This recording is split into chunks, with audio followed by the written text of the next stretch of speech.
अस्सलाम वालेकुम everyone, I am doctor Ayesha Asad and welcome to my YouTube channel सेहत की बात। आज का जो हमारा टॉपिक है ये मदर्स के लिए एक बहुत ही बड़ा सर दर्द है। एक अहम मसला है कि बच्चे का वज़न नहीं बढ़ रहा। हमारा बच्चा कमज़ोर है, बिल्कुल ढांचा हड्डियों का, इसका वज़न ही नहीं बढ़ता है। हम कुछ भी खिला लें इसका वज़न नहीं बढ़ता है। ठीक है, ये मेरे हिसाब से तो तकरीबन हर माई इस चीज़ से गुज़रती है, इस फेज़ से गुज़रती है। और ज़ाहिर है, एक तो वैसे बच्चे को देखना है ऐसे, और दूसरा लोगों के जो हम एक्सपीरियंस होता है कि आप ऐसा कर दो वैसा कर दो ये खिला दो, वो हमें बड़ा कंफ्यूज करता है। और फिर कुछ लोग तो ऐसे भी हैं कि अच्छे भले बच्चे में भी माँ को वहम डाल देते हैं कि इसका ऐसे हो रहा है, इसका सर बड़ा हो रहा है, जिस्म इसका ऐसे हो रहा है, पेट निकल रहा है। तो मतलब ऐसी ऐसी बातें कर देते हैं कि मदर्स ना चाहते हुए भी वहम का शिकार हो जाती है। लेकिन सबसे बड़ी गलती वो यही करती हैं कि डॉक्टर के पास नहीं लेकर जाना है, हमें फ़ेसबुक पे बैठे डॉक्टर्स से पूछना है। वो डॉक्टर्स जिनका मेडिकल से भी दूर दूर तक कोई ताल्लुक़ नहीं होता है, ठीक है, उन डॉक्टर्स से पूछना है हमें। और या फिर आस पड़ोस में पूछना है, या कुछ नहीं तो हमने गूगल से ख़ुद ही देख के फिर किसी ने बता दिया है क्या, या लाल शरबत, नीला शरबत, कुछ भी दवाई बता दी, ये आप दो, इससे बच्चा फूल जाएगा, इससे उसकी सेहत ठीक हो जाएगी, ये तो देना ही चाहिए। तो यकीनन हर मदर ने ये सब बातें सुनी होंगी। और मुझे उम्मीद है कि मेरी बातें सुन के कोई हैरान नहीं हो रहा होगा, सबको अपना टाइम ही याद आ रहा होगा, कुछ तो गुज़र ही रही होंगी इस फेज़ से। तो चलें आज हम इस टॉपिक को ज़रा डिस्कवर करते हैं, एक्सप्लोर करते हैं कि क्या क्या वजूहत हो सकती हैं कि बच्चे का वज़न ना बढ़ रहा हो। अच्छा, सबसे पहले तो देखें, इस बात पे हम लोग थोड़ा डिस्कस कर लेते हैं कि वज़न बढ़ना कितना चाहिए। ठीक है, अगर आपका बच्चा 2.5 किलो का हुआ है एंड यू आर एक्सपेक्टिंग कि भाई 1 महीने के बाद मेरा बच्चा 5 किलो का हो जाए, तो ऐसा नहीं होता है। ठीक है, ऐसा नहीं होता, ना ही होना चाहिए ऐसा। ठीक है, बच्चे का जो वज़न है, मैं न्यूबॉर्न बच्चों की बात कर रही हूँ, ठीक है, उसी से मैं लेकर चलूँगी। अगर आपका बच्चा 2.5 किलो का है तो हम ये एक्सपेक्ट करते हैं, एक तो आफ्टर बर्थ वेट कम होता है, क्योंकि एक तो वाटर वेट होता है, बच्चे की बॉडी आप लोगों ने देखी होगी कैसे स्वेलिंग हुई भी होती है बॉडी पे, फिर 1-2 दिन में वो ठीक होती है, तो वेट कम हो जाता है। जो फर्स्ट वीक होता है आफ्टर बर्थ, उसमें बच्चे का वेट कम होता ही है। ठीक है, उसमें परेशान होने की बात नहीं है। फिर अब हम बात करते हैं कि कितना वज़न बढ़ना चाहिए। अगर आपका बच्चा 1 महीने में 500 ग्राम से 1 किलो तक गेन कर रहा है, दैट इज़ फेयर इनफ।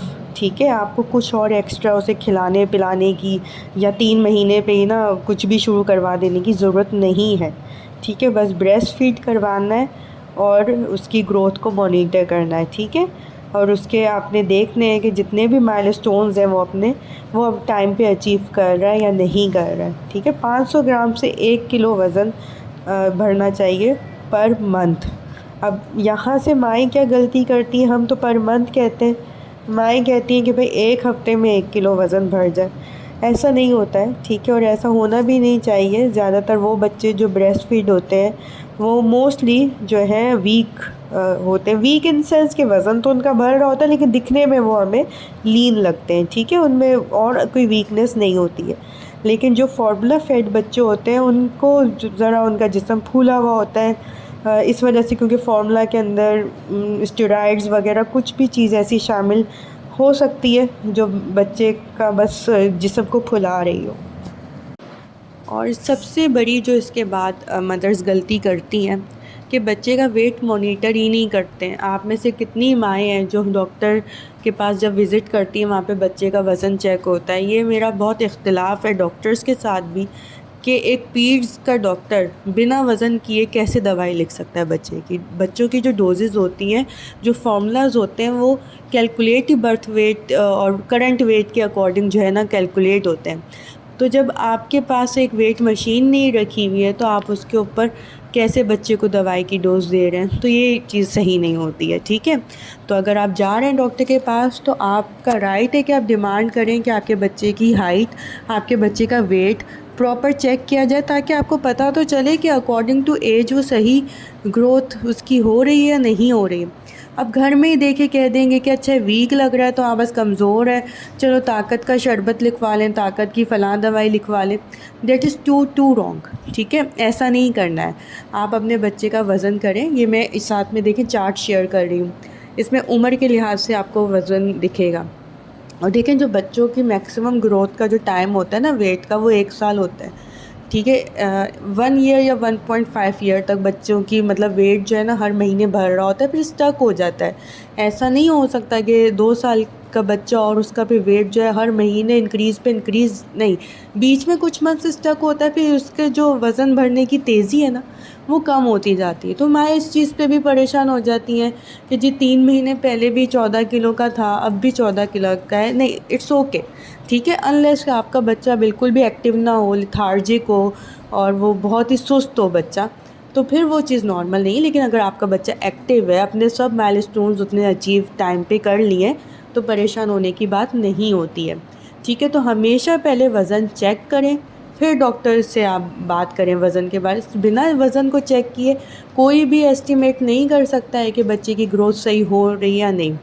ठीक है, तो हमेशा जो है ना वज़न चेक करना बहुत ज़रूरी होता है। इसलिए मैं एक लाइन कहती हूँ कि कभी भी किसी माँ को अपना बच्चा ना हेल्दी से मुराद मोटा लग ही नहीं सकता है। ठीक है, तो यही वाली बात है कि हमारी माँओं की जो आँखें हैं उसमें यही होता है कि भाई मेरा बच्चा तो वीक ही है, बाकी सारे आस पड़ोस के बच्चे जो है ना बहुत मोटे हैं, सब रिश्तेदारों के बच्चे मोटे हैं, मेरा बच्चा ही बस वीक है। तो ठीक है, इस चीज़ पे डॉक्टर कभी भी जज नहीं करते। हम लोग हमेशा वेट मशीन पे वेट चेक करते हैं, देन वी विल सी कि कुछ नीड है या नहीं है।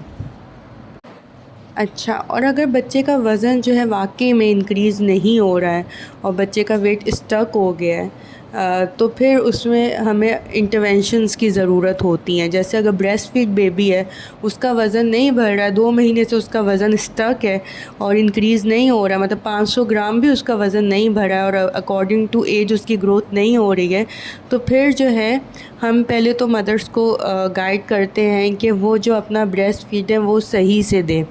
अक्सर औरतें क्या करती हैं कि वो देखें ब्रेस्ट फीड जो है ना 2 पार्ट्स में होता है। ठीक है, एक तो उसका सिर्फ पानी जब स्टार्ट करते हैं ना फीड करना, सिर्फ पानी की तरह का आता है, फिर थोड़ा थिक आता है। आप लोग ख़ुद भी नोट औरतों ने किया होगा, फिर थोड़ा थिक सा मिल्क आता है। तो जो थिक वाला मिल्क है ना वो बच्चे के लिए बहुत एसेंशियल होता है। तो होता क्या है कि हम एक ब्रेस्ट को प्रॉपर कंप्लीट एम्प्टी नहीं करते, जैसे राइट से थोड़ा सा पिलाया और फ़ौरन ही भी चेंज करके लेफ़्ट पे कर दिया, मतलब जब वहाँ से थिक वाला मिल्क आने का पार्ट होता है, आप लोग वहाँ से हटा के फ़ौरन ही उसे दूसरी तरफ लगा देते हो, वहाँ से फिर वो पतले वाला दूध थोड़ा आता रहता है। ठीक है, तो ब्रेस्ट फीड में कोई बुराई नहीं होती है, लेकिन उसे हमें एक ब्रेस्ट को कंप्लीट एम्प्टी प्रॉपर टाइम देना चाहिए। ठीक है, ताकि जो है ना बच्चा एक ब्रेस्ट पे प्रॉपर लैचिंग करे और फिर वो कंप्लीट दोनों टाइप्स के मिल्क उसके लिए ज़रूरी है। पानी वाले मिल्क से डिहाइड्रेशन नहीं होती है और जो बच्चे को कैलोरीज़ मिलती है वो थोड़े गाढ़े वाले दूध से मिलती हैं।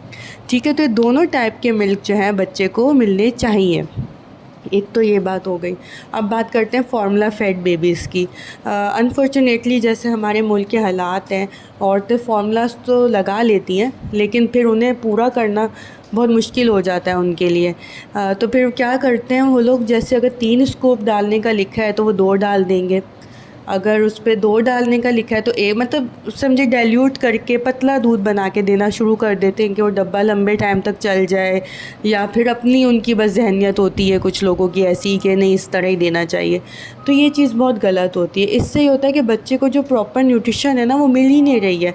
अगर हमने 3 औंस पानी है तो उसमें 3 स्कूप ही डलेगा, जैसे उस बॉक्स के ऊपर इंस्ट्रक्शंस हैं आपको वही फॉलो करने होंगे। कभी भी ख़ुद से डाइल्यूशन करके ऐसे मिल्क देना बच्चे के लिए सही नहीं होता है। ठीक है, ये तो एक जनरल बातें थी जो हमें मदर्स को गाइड करना चाहिए। लेकिन अगर उसके बाद भी कोई बड़ा बच्चा है, 6 मंथ से ऊपर उसकी एज है और उसका नहीं, तो फिर हम उसे प्रोटीन डाइट रिकमेंड करते हैं। जैसे आपने बच्चे को एग्स देने हैं और मीट हो गया, मतलब किसी भी फॉर्म में आप दें, बॉयल करके चिकन दे दें या मटन, इस तरह की चीज़ों के ऊपर बच्चे को लेकर प्रोटीन से जो है मसल मास बनता है। ठीक है, तो वो भी बच्चे के लिए ज़रूरी होता है। और दूध का इंटेक कम करवाते हैं 1 साल के बाद। बल्कि 6 महीने के बाद ही कोशिश करनी चाहिए कि दूध जो है ना बच्चे का आहिस्ता आहिस्ता आप कम करना शुरू कर दें, क्योंकि जो बच्चे ज़्यादा मिल्क पीते हैं उनके अंदर आयरन की डेफिशिएंसी होती है। आयरन जो है प्रॉपर्ली अपने जितने न्यूट्रिएंट्स हैं उन्हें बॉडी में एब्ज़ॉर्ब नहीं होता है, कैल्शियम एब्ज़ॉर्ब नहीं होने देता आयरन को, तो इसलिए वो चीज़ भी सही नहीं होती है, बच्चा एनीमिक हो जाता है। अच्छा, फिर उसके बाद देखें बच्चे की ओवरऑल एग्ज़ामिनेशन इसमें बहुत ज़रूरी है। तो घर बैठ के ये ना हो कि आप सिर्फ मेरी वीडियो देखकर बैठ जाएं, ऐसा ना हो, ठीक है। इसी तरह किसी की भी पोस्ट देख के सिर्फ बैठना नहीं है। अगर आपको वाकई लग रहा है कि आपके बच्चे का वज़न अकॉर्डिंग जो मैंने चार्ट पीछे शेयर किया था वो आप देख लें, अकॉर्डिंग टू एज उसका नहीं इंक्रीज़ हो रहा है वेट उसका, तो फिर आप उसे पीडियाट्रिशियन के पास लेके जाएं। बच्चे की पूरी एग्ज़ामिनेशन होती है, उसमें चेक किया जाता है कि बच्चा किसी और किस्म की डेफिशिएंसी का शिकार तो नहीं हो रहा है, और हो सकता है डॉक्टर्स आपको कुछ टेस्ट भी तजवीज़ करें इस चीज़ के लिए, जैसे कि CBC, serum vitamin D, serum calcium. ये टेस्ट जो है ना इम्पॉर्टेंट होते हैं देखने के लिए कि कोई और डेफिशिएंसी बॉडी में ना हो रही हो, और अगर कोई डेफिशिएंसी हो तो उसे ट्रीट करते हैं, फिर बच्चा वेट भी खुद ही गेन करना शुरू कर देता है। और देखें जो बच्चे 1 साल से ऊपर हैं, अब उनके लिए बेहतरीन ग़िज़ा आपके घर का खाना है।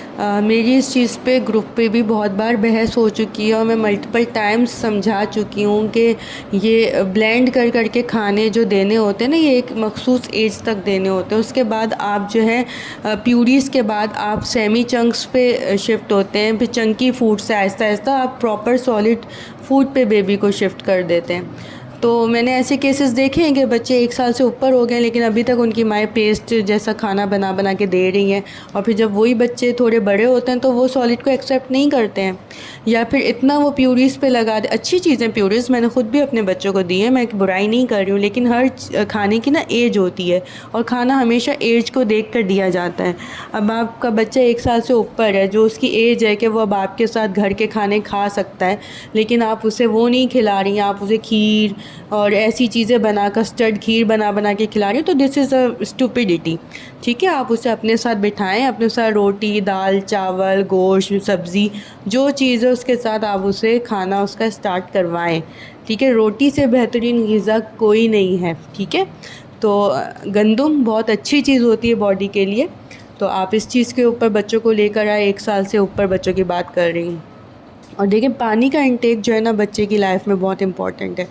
डेली पानी का इंटेक एडुकेट होना चाहिए, ऐसा नहीं होना चाहिए कि बिल्कुल ही बच्चा पानी नहीं पी रहा। ये भी अकॉर्डिंग टू एज है, ये भी चार्ट में इस पर ऐड कर दूँगी, तो आप लोग देख लीजिएगा वीडियो जब देखेंगे, ठीक है। तो ये सब बातें नोटिस में रखें, और फिर at the end of my video मैं ये रिक्वेस्ट करना चाहूँगी कि मैंने देखा है मेडिकल स्टोर्स पे, मार्केट्स में बहुत से ऐसे सिरप्स आ गए हैं जिस पे मोटे से बच्चे की एक तस्वीर बनी हुई है, और वो बहुत माँओं को अट्रैक्ट कर रहे हैं, और आए दिन पूछती रहती हैं कि ये सिरप दे दें, ये डेली 1 चम्मच देना है, बच्चे का वज़न भर। No, not at all. ना उस पे इंग्रेडिएंट्स लिखे हैं, ना उस पे कुछ अता पता है, कुछ तो हर्बल बने हुए, और मुझे नहीं समझ आती है कि कैसे दिल मान जाता है ये सब करने का। याद रखें, मोटा होना इज़ नॉट हेल्दी। हेल्थ मोटा होना नहीं है। बच्चा शुड बी एक्टिव। बेशक आपका बच्चा जो है स्लिम है, लेकिन अगर एक्टिव है तो उसमें कोई परेशानी की बात नहीं है, ठीक है। आप इस तरह उसकी डाइट अच्छी करके आप उसका वेट इंक्रीज़ करवा सकते हैं, लेकिन आपको हरगिज़ ज़रूरत नहीं है कि आप उन्हें नीले पीले सिरप्स पे लगा दें जिनके ऊपर इंग्रेडिएंट्स भी नहीं लिखे हैं। मोस्टली इन सिरप्स में स्टेरॉइड शामिल होते हैं, स्टेरॉइड वेट को बढ़ाता है, ठीक है। तो इसलिए इस सिरप्स का भी फ़र्क भी दिखता है औरतों को, लेकिन उन्हें ये नहीं पता है कि लॉन्ग टर्म इसका कितना नुकसान है और स्टेरॉइड की क्या क्या बर्बादी है। ये मैंने पहले एक वीडियो डाली थी, इस स्टेरॉइड जिन क्रीम्स में शामिल होता है, मैं यहाँ पे कहीं शेयर भी कर दूँगी कमेंट्स में, वो इस वीडियो मेरी ज़रूर देख लें कि स्टेरॉइड्स की क्या क्या बर्बादियाँ हैं जिस्म पे, ठीक है। तो बच्चों को इन सिरप्स पे नहीं लगाना है।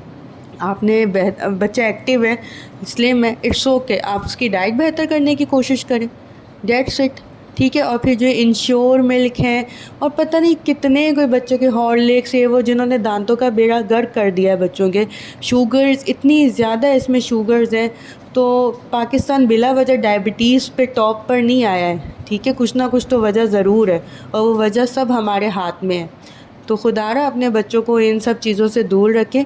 और अगर आपको बहुत ही है कि बच्चे को कुछ डाल कर देना है तो स्ट्रॉबेरीज़ पकड़ें, मैंगोज़ पकड़ें, बनानास पकड़ें, एप्पल पकड़ें, दूध डालें, उसका शेक बना के बच्चे को दे दें, ठीक है, ताकि सेहत भी हो। इंस्टीट के आप फ्लेवर वाले केमिकल्स डाल डाल के बच्चों को चमचियों से घोल घोल के पिला रहे हैं, ठीक है, ये चीज़ें बिल्कुल भी अच्छी नहीं होती हैं।